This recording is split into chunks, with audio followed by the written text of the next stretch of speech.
Assalamualaikum viewers, welcome back to my YouTube channel Bilal Academy, and this is a channel where I solve complex concepts for chemical engineers. And today we are diving into something that can save you a lot of time and effort in the field of data analysis. And yes, I am talking about the pivot tables. Pivot tables are incredibly very powerful tool, and they can help you quickly analyze and summarize a large number of data.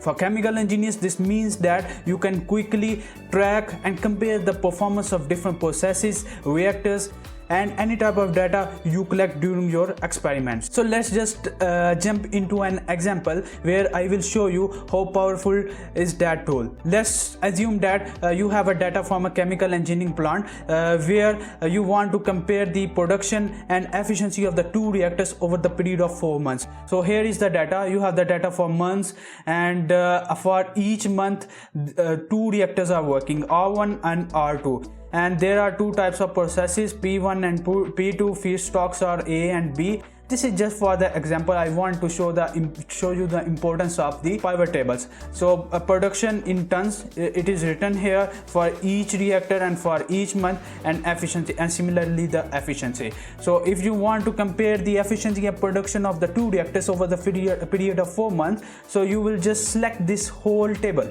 including the header, and then go to the insert tab where you will see the pivot tables. Just click on it and you will see a dialog box. So in the dialog box you have to select a data table or range which you already have selected. Make sure it is correct, and then choose where you want the pivot tables report to be placed. So I want it in the new worksheet, so I will just click OK, and you can see a new sheet is being created. So let's set up our pivot tables. So I want to show the months in the rows, so I will drag the months in the rows, and I want to show the reactor ID in the column, so that's why I will drag it here. So you can see reactor ID is present in the columns while the months are in the rows.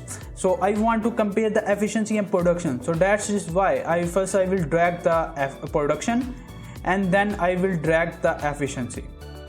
Okay, so as you can see, for each month and for each reactor you have sum of production and the efficiency percentage.